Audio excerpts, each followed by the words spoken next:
Kembali lagi di Cerita Cinta Channel. Jangan lupa like, comment, and subscribe ya. Terima kasih. Malam kembali tiba. Sora sedang berdiri di dapur. Ia nampak kebingungan menu apa yang akan ia siapkan untuk malam ini. Sora berjalan menuju kulkas. Ia memeriksa bahan apa saja yang ia punya. Tanpa ia sadari, bibirnya tersenyum getir. Istri seperti apa dirinya? Kulkasnya kosong, tak berisi. Hanya beberapa botol air mineral dan susu murni kemasan yang ada di dalam kulkasnya. "Mas, antar aku ke supermarket ya," pintanya pada Alan yang sedang duduk di depan televisi. "Tidak usah masak, ayo makan di luar saja," ajak Alan. "Aku ganti baju dulu, makan di mana kita?" "Kita ke kafe tempat nongkrong dulu, anak-anak lagi ngumpul di sana. Barusan aku lihat postingan mereka di Instagram." Dek, perasaan Sora sudah tidak karuan. Baru kemarin ia dari sana bersama Ferry. Mendadak wajahnya menjadi pucat kembali. "Sora, kamu sakit kayaknya. Dari pagi tadi wajahmu pucat sekali," kata Alan sembari memegang kening Sora. "Tidak, Mas, aku sehat kok. Kita ke kafe itu lain kali saja ya. Aku ada tempat makan yang enak. Sepertinya Mas akan menyukainya." Sora memikirkan cara untuk menghindar dari ajakan suaminya bisa berbahaya jika dia bertemu dengan Ferry di sana. Batin Sora. "Oke, kamu cepat siap-siap. Aku panasin mobil dulu." "Iya, Mas." Sora menuju kamar. Ia hendak mengganti pakaian. Berbeda dengan Alan, suaminya, cukup mengenakan kaos pendek dan celana selutut sudah terlihat sangat keren di mata Sora. Pak Dadang terlihat membukakan pintu gerbang rumah Alan ketika mobil pemilik rumah akan keluar. "Pak, kami keluar, jagain rumah ya," pamit Alan pada laki-laki parubaya yang setia menjaga rumahnya selama ini. Mobil melaju memecah kesunyian malam. Entah merasa lelah atau apa, Sora nampak diam tanpa bersuara. Setelah sampai tempat yang dimaksud Sora, barulah ia mengucapkan kata lewat bibirnya. "Ah, sudah sampai rupanya," ucap Sora. "Lumayan sih tempatnya," komentar Alan. Ia turun dari mobil yang dikendarainya. Ia melangkah masuk ke sebuah kafe bertemakan outdoor. Begitu banyak lampu-lampu hias yang dipasang di segala tempat, membuat kesan romantis bagi para pengunjungnya. "Bagus kan? Enak banget di sini," ucap Sora dengan senyum manisnya. "Sering ke sini, Ra?" tanya Alan sedikit curiga. "Tidak juga, cuma beberapa kali diajak sama teman-teman kantor," jawab Sora. Keduanya kini sudah duduk di halaman yang luas, di bawah ornamen lampu hias yang menghujani mereka. Suasana nan romantis melanda keduanya, seakan-akan mereka sedang berkencan. Pada kenyataannya, mereka hanya keluar untuk mengisi perut yang kosong. Tidak terasa, waktu pun berlalu. Sora dan Alan sudah menghabiskan makanan mereka. Kini keduanya nampak berbincang santai. "Ra, tadi ibu telpon, anaknya Tante Susi habis melahirkan," ucap Alan, membuat Sora menelan ludahnya. "Apalagi ini," batin Sora. "Terus?" tanya Sora pada pria yang kini sedang menatap dirinya. "Ibu minta kita menjenguk mereka." Kepala Sora mendadak merasa pusing. Kalau sampai ketemu dengan keluarga besar Kardinov, ia pasti akan menjadi bahan perbincangan di dalam forum pertemuan keluarga besar itu. Hal apa lagi yang akan mereka bahas kalau bukan menyangkut tentang dirinya yang tak kunjung hamil juga? Sora merasa berat sekali kalau harus melangkahkan kakinya ke rumah para kerabat Alan. Namun, dia juga tidak bisa menolak jika suaminya mengajak ke sana. Sora hanya perlu menebalkan kedua telinganya dan mengunci rapat bibirnya. Jangan sampai ia mengeluarkan umpatan kasar pada para kerabat suaminya yang tidak sopan dalam menyikapi keadaannya.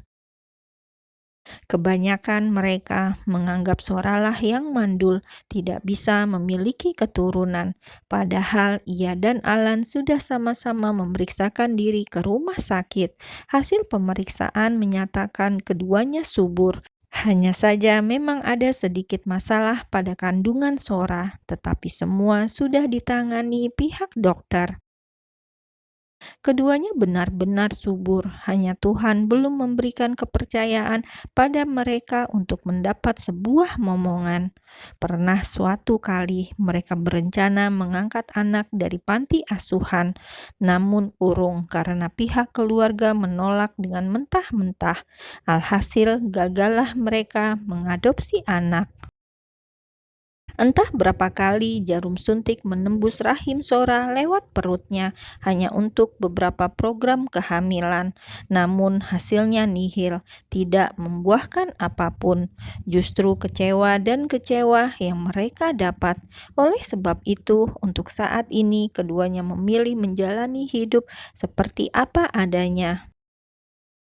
Kembali lagi kepada tuntutan keluarga besar, itu membuat rumah tangga Alan dan Sora kembali terkoyak. Entah berapa tetes air mata yang Sora keluarkan atas rasa putus asa ketika belum sempurna menjadi seorang wanita.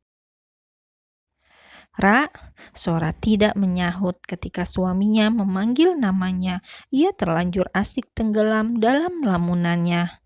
Sora, kali ini Alan menaikkan nada suaranya karena Sora tak bergeming. "Iya mas," jawab Sora dengan lesu.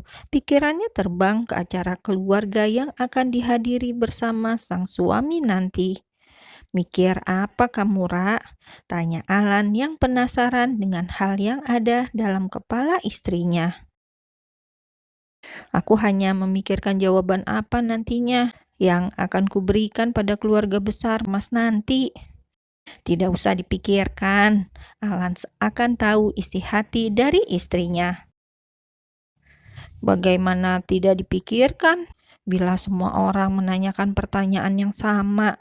protes Sora pada suaminya. Ia seakan-akan marah pada keluarga besar Alan yang terus meneror dirinya. "Kamu lebih peduli mereka daripada perasaanmu sendiri."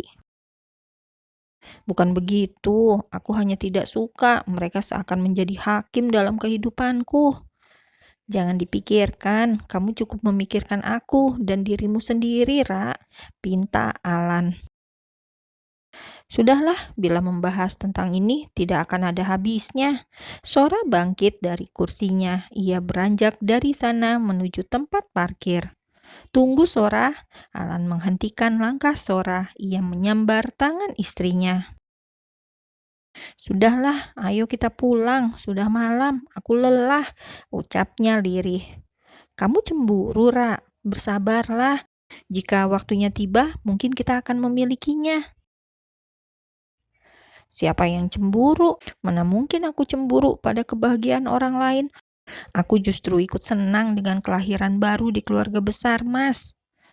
"Bibirmu boleh berkata tidak, namun matamu tidak bisa berbohong." Alan mengusap bulir bening yang jatuh menetes di pipi Sora.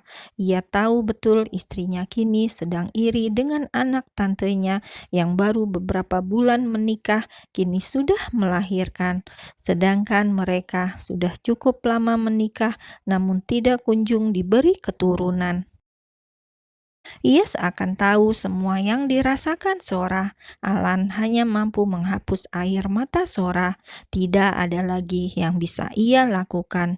Bila ia bisa, Alan akan memberikan banyak anak pada istrinya itu. Namun apa daya, ia tidak punya kuasa, hanya usaha dan kesabaran yang ia punya. Alan mengusap lembut rambut istrinya. Ia mengecup halus rambut Sora. "Mas, berikan aku anak," ucap Sora lirih. Air mata masih menetes di kedua pipinya. "Andai aku bisa, aku berikan sekarang, Sora. Berikan aku anak dari rahim wanita lain." "Sora, kau sudah gila," ucap Alan dengan marah. Matanya langsung memerah, menahan amarahnya pada Sora. "Aku rasa masalahnya ada padaku, persis seperti yang mereka katakan," ucap Sora dengan sesegukan. Tangisnya pecah ketika memikirkan semuanya. "Jangan pernah peduli kata orang. Ingat, jangan sekali-kali mengucapkan omong kosong itu lagi," Alan memperingati istrinya. Ia memandang Sora dengan tatapan yang tajam. "Mungkin itu jalan satu-satunya. Asal itu benih dari Mas, aku rela. Aku akan merawat anak itu, Mas. Tolong pertimbangkan permintaanku. Aku sudah lelah jika terus menunggu." "Sora, kamu sangat keterlaluan." Alan meninggalkan Sora sendirian di kafe itu. Ia melajukan mobilnya dengan amat kencang. Ia merasa Sora benar-benar sudah tidak peduli pada perasaannya. Sora telah sukses membuat dirinya kecewa dan marah. Alan mencengkram kemudinya, mobilnya melaju sangat cepat. Entah berapa orang yang sudah ia balap dan mengumpat kesal pada aksi liarnya. Alan tidak peduli, perasaannya kini sedang kalut, rasa marah menguasai hatinya. Sedangkan Sora kini sudah duduk di dalam taksi, pipinya masih nampak basah. Sesekali ia mengelap kedua matanya dengan sapu tangan yang ia punya. Sora dilanda kegalauan, namun itu sudah menjadi keputusannya. Lambat laun Alan pasti akan mengerti perasaannya. Posisi sebagai seorang istri yang tak kunjung bisa memberikan seorang anak. Posisi seseorang yang selalu dirundung pertanyaan yang menyiksa batinnya.